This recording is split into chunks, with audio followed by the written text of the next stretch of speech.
Hey, all, welcome to our Davenant Shorts, where we talk with Davenant faculty, professors, those who are teaching for Davenant Hall, as well as those who are kind of behind the scenes for Davenant Hall, and more particularly so for the upcoming Trinity term, which begins on April 8th, I believe, and ends June 15th. So this upcoming term, this will come out about a month before that upcoming term. And today we're going to be talking with Dr. Alastair Roberts on his upcoming course, Male and Female in Modernity, which is somewhat controversial right now. So it's good to have a course on the genders and God's view of genders and getting really into kind of the scholarly literature and especially so how that intersects with modernity. So thanks for coming on, Dr. Roberts. Thank you. It's good to join you. Of course, yeah. So said your name if people don't know you from either Mere Orthodoxy or one of the books that you've written too in your blog. Tell listeners a little bit about yourself and how you became a Davenant Hall lecturer. I was one of the initial lecturers for Okay. Davenant Hall. I've been part of the Davenant Institute since, or involved with it more or less since its founding, or actually before its founding, with the Reformed Irenics email discussion group and the Calvinist International. Yep.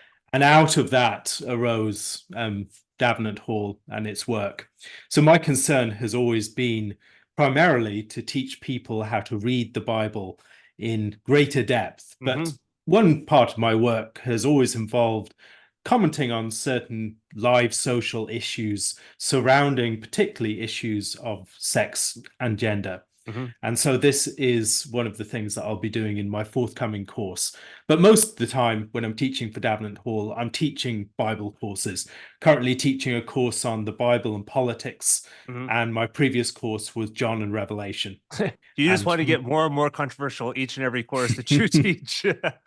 Well, my course on Bible and politics isn't, I'm trying to avoid the really controversial stuff. Sure, yeah. And actually just getting people to think about the way the Bible functions within our political reflection and deliberation. It seems to me that so often we're rushing to find the answers to questions and not actually thinking deeply and taking the time to reflect on the various forms of literature the Bible presents us with and the different ways in which those can speak into our political questions. And in many ways, the course that I'm about to teach is another course that's designed to get us to move slowly before we rush to the answers to our questions, to understand how we got here. Yeah.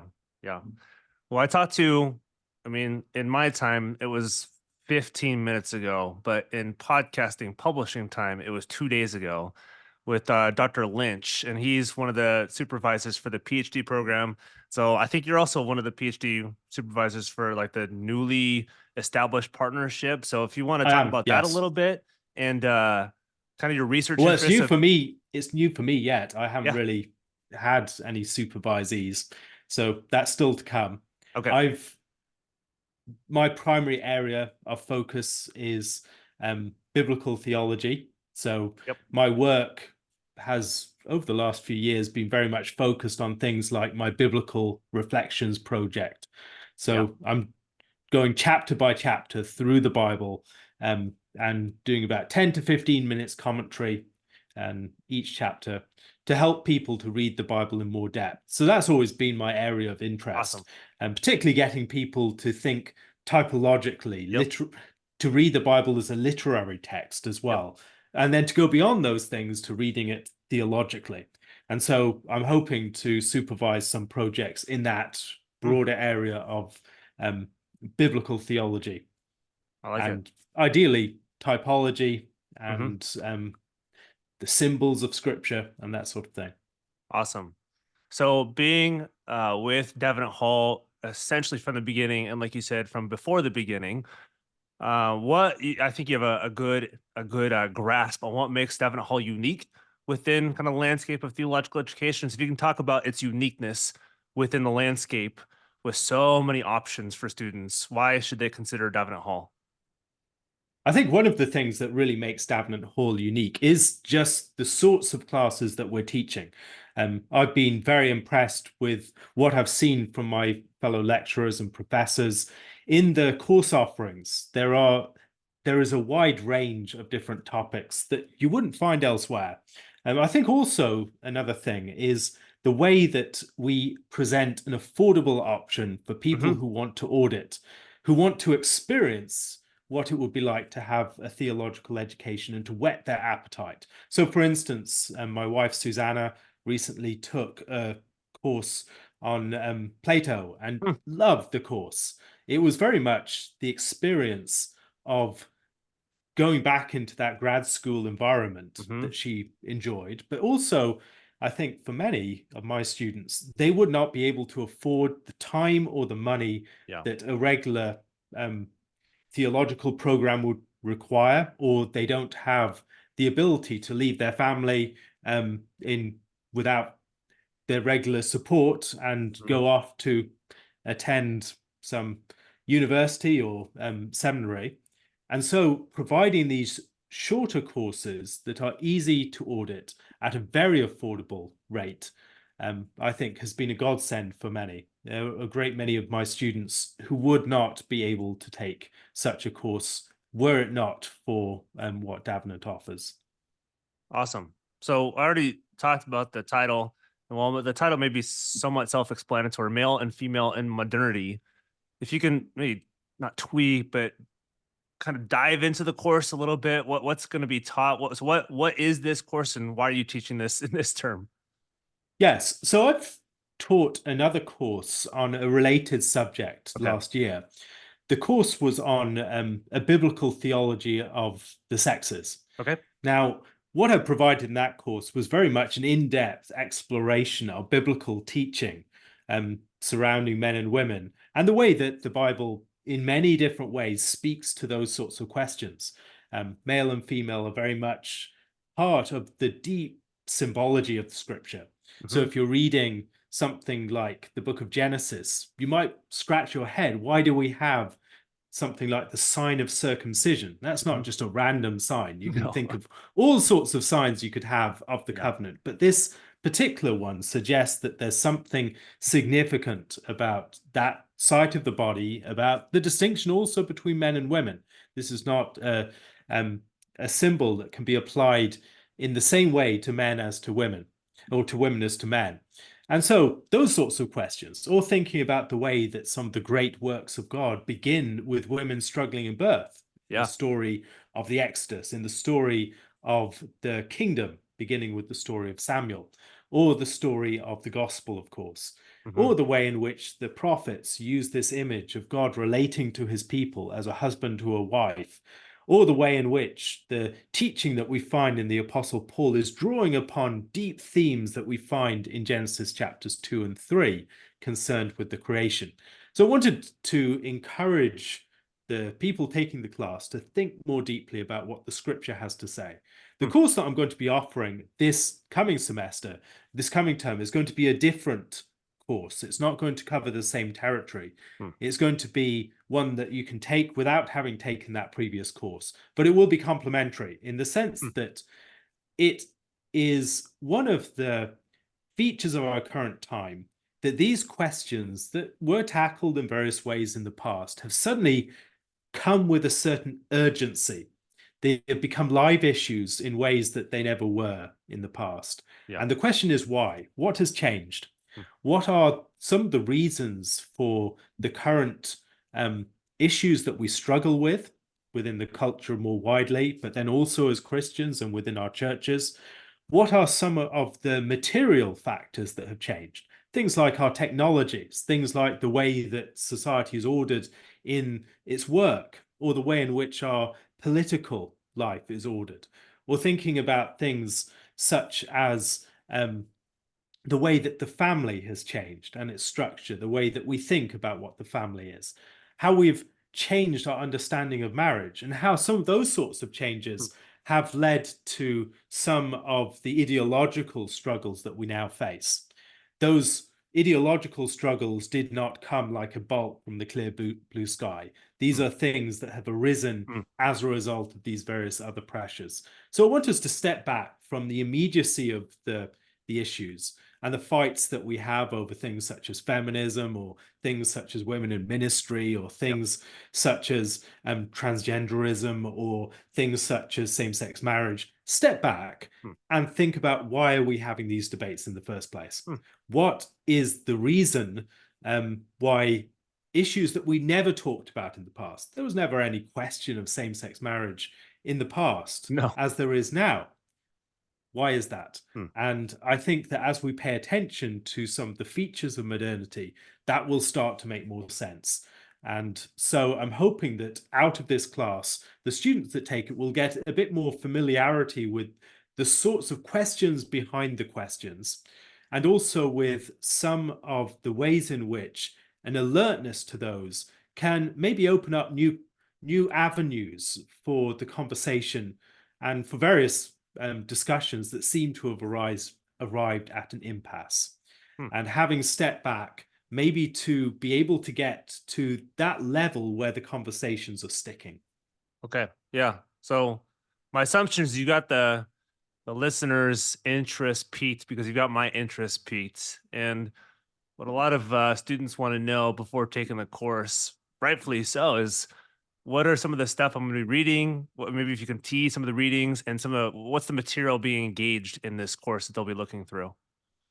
Yes, I want to introduce readers. I mean, there is quite a wide range of 100%. Yeah. material that I want them to engage with. So we're not going to be going through just one book as a course text. Yeah. There's not going to be a specific course text. There are going to be several books that will have various chapters from, lots of articles as well. I want to get a sense of the range of some of the Hmm. conversations that are being had on these subjects. So if we're thinking about some of the issues that we'll be discussing things such as contraception, things Hmm. such as the form of the family, the numbers the numbers of children being born to the typical family has been radically decreasing over the last few decades. Why is that? What are some of the factors behind that? What are some of the debates surrounding that? How does that change things? For instance, when the number of cousins suddenly diminishes, there's no longer an extended family. How does the car change these sorts of family arrangements? How does how do some of these changes pave the way for other developments in our understanding of marriage, such as same-sex marriage?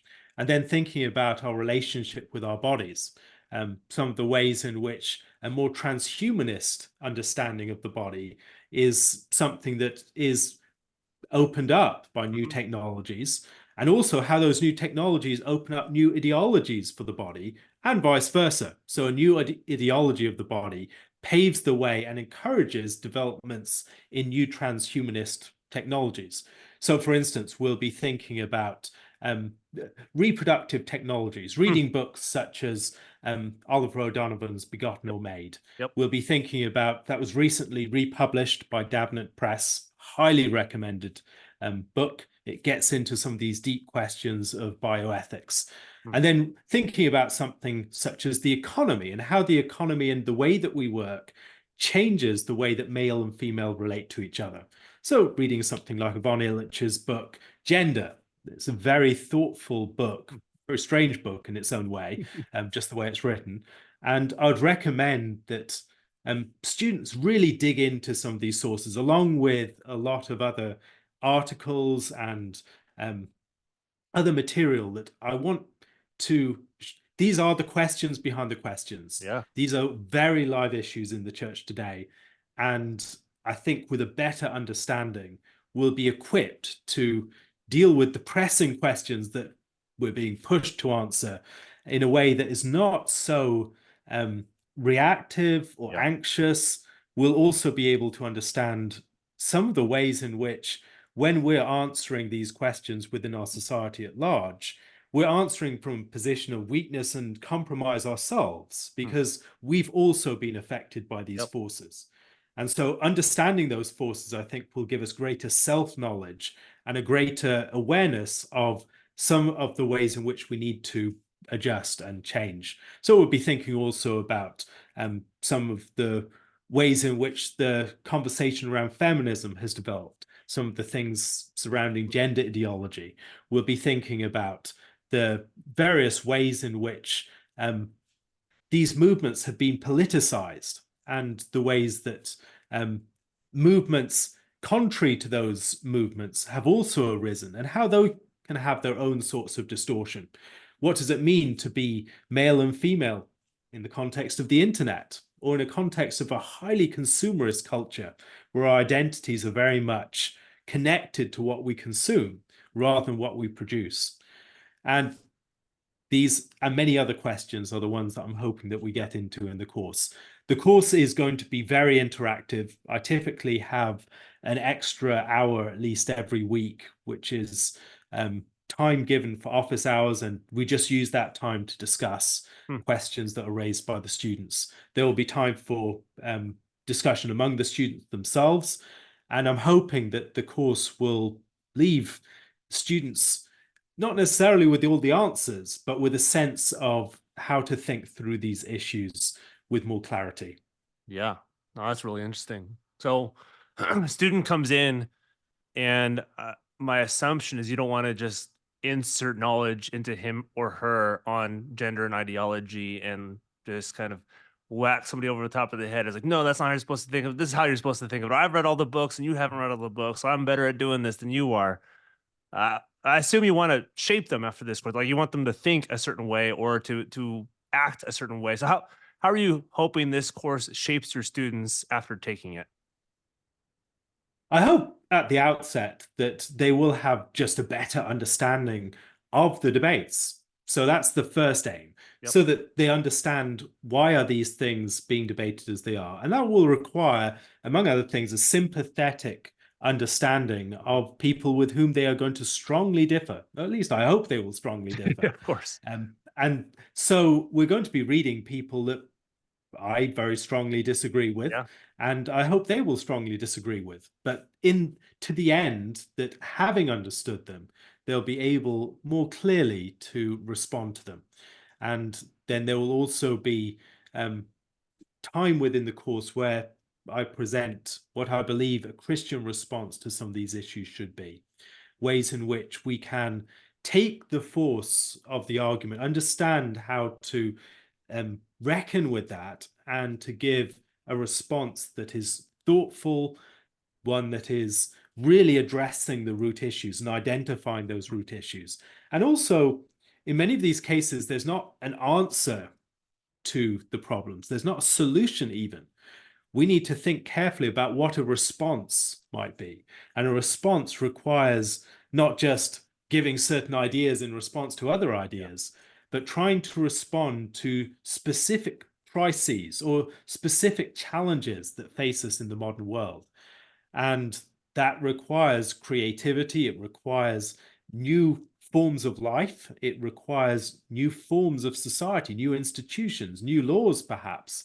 And so I want us to think about these sorts of responses at various levels and to recognize that these aren't easy problems. You can't just throw ideas and solve the sorts of questions that we are facing because the world has changed. And so we need to find ways to be faithful within a very different situation than that which faced our great-grandparents or even the early church. And yet also along the way, we will recognize similarities, ways in which our situation does have resemblances with previous ones, and draw strength and encouragement from that. That's great. Yeah. So if students are interested in taking this course or any course at Davenant Hall, so whether it be male and female in modernity or one of the other courses at Davenant Hall for first time students who are either auditors or first time full students, full time students, we've been given by Davenant Hall a coupon code. It's GGG Trinity 24, and it gives you $25 off that first course. So it's you get basically 10% off if you're an auditor, and it's I think 5% off if you are a full-time student, or so maybe 7% off if you're a full-time student. So it gives a little bit of a little bit off the top of that to give you a little bit of an encouragement if you're on the fence, like I just wish I had 10% off this course. Well, there you go. You got 10% off this course. Well, Dr. Roberts, thank you for coming on, for talking about the course you're teaching this upcoming Trinity term. And yeah, we thank you for what you guys are doing at Devon Hall. It's been a pleasure. Thank you very much. Great to join you.